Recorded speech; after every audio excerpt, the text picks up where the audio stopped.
Welcome to the Beyond Cinema and Bio.com studio up here at the Toronto International Film Festival. Félix, Mia, Sven. Firstly, just congratulations on having this film here and it being so kind of consumed with this music scene of a very specific era. How did you first kind of decide that you wanted to go into this kind of very certain period of time? From the start, I think when I started thinking of the project,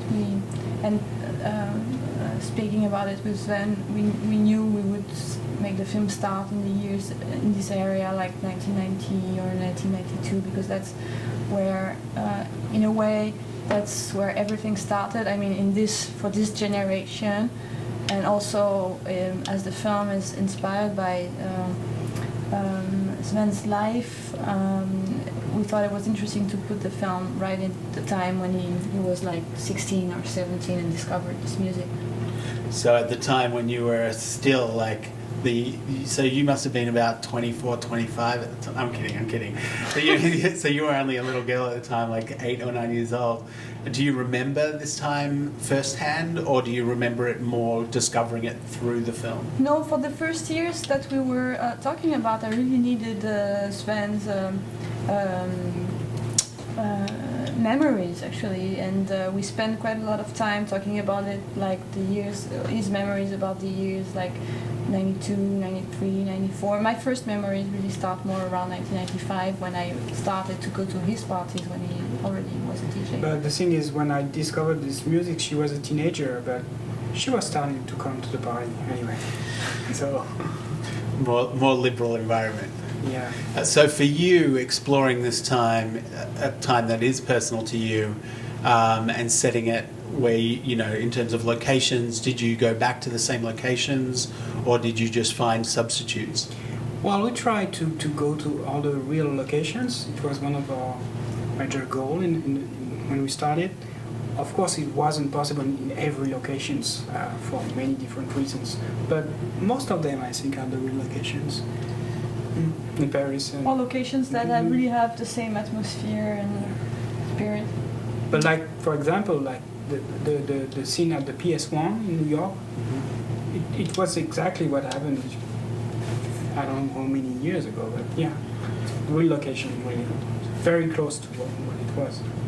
Félix, for you, what was your first interaction with Mia? Did you know each other before this film, or you just met for this project? It's kind of tricky. I met Olivier. Yes. And I did a casting for him, and then things got another way, and then I met Mia for the casting of this movie. So what was the first, did you meet at a cafe? Did you meet by Skype? Like, how did it go down? We met at her office. We did the casting, and then we met at L'Étincelle. No, but I had to wait. Actually, he was at that time he was staying in LA for 1 year, and quite early I knew I wanted to meet him because I had seen the essays, like the casting he had done for Olivier Assayas. I had seen them, so I was very interested in him as to be Paul in the film, so I needed to see him, but he just was away. So we had to wait for him to come back, like during 3 or 4 months. Actually. That's a pretty big responsibility for an actor, that someone is placing this responsibility for you. And you know, although it's not her first film, it's the fourth, but it's still a weight to carry. Did you feel responsible? Did that add anything to, Not really, to the experience? because we had like so much time to prepare everything. The movie, like for almost 2 years, we did rehearsals.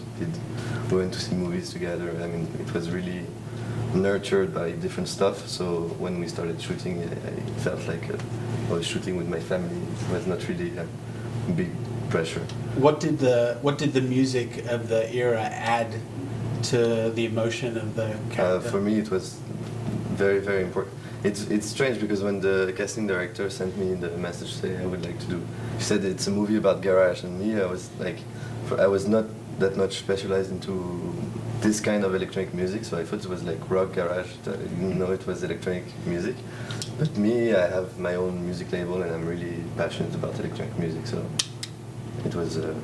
And I knew the casting director knew about that. She knew he had this collective that was working on music and that he was interested in that. And for me, the fact that I had seen how he was acting, I had seen his presence, and I knew that he had a true relationship to music was something that played, of course, a very important role in my choice.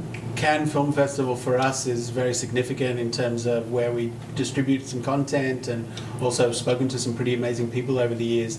The experience that you had there with your second film and winning the In Certain Regard section, what did that do in terms of giving you either freedom or perhaps a burden in terms of your third and fourth films? Was it something that freed you up to be like in terms of your artistic? Freedom, I hope I have it anyway. What I mean is that I try to be free whatever I write and the way I'm doing it, and I think in France we still have the chance that we are more or less, we are free in the way we make the film. Not in the technical point of view, that's more complicated, but in the way, the subject, the film, the stories we want to tell.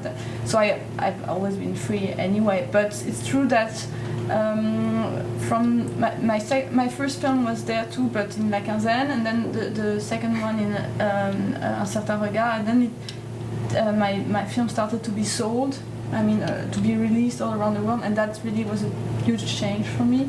It's a great help, but more than that, I think it means a lot for me to know that my films exist outside of France, that I can communicate with people who don't know about me, who are not living in the same area as me. That's the most gratifying thing I think about making films. And you mentioned obviously seeing Félix in the casting sessions for Olivier's film, having that artistic collaboration opportunity as well with another well-known, well-respected, very successful filmmaker. How does that assist you in the very kind of day-to-day world of you making your own projects? Well, I guess it helps me a lot. In a more intellectual point of view, I'd say, like the fact that we have had a constant dialogue about what it is to make films and what is cinema and this kind of stuff since we've been living together is something that for sure has helped me a lot to define my own relationship to filmmaking and my own vision of films. Very cool. And in terms of what made it on the screen and what didn't make it, obviously fans of Daft Punk and this whole kind of era will find their own meaning in the films. But for you, what was it was there anything you had to leave out that you wish that you could have kept in the film? No, actually the things that I have to leave out from the film that happened before I was actually shooting, because it's true. I still regret some scenes that I could never shoot because we didn't have the money. The first version of the film, the first draft, was so long. It was 2 films. It was a very ambitious film. I think it still is, and I hope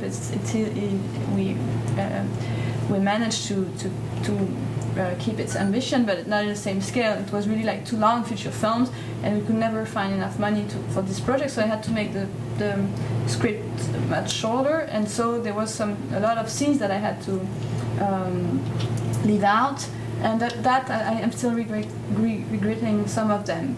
At the same time, I'm telling myself, oh, it's like that, you can't change it anyway. But I don't have regrets in terms of then what I shot and what's in the film. It's really like it's exactly what. Well, there is one scene actually we got. Yeah, there are a few, but just that. What? The airport. Yeah, there is the first scene we ever shot. And I was Were so you glad. in I was so glad they cut it actually. Oh, because he was in the scene. That's why I cut had a it. cameo, and really, I was so glad when they cut it. I was pleased. So even though, and like the character is kind of aging, but not really visually aging as well.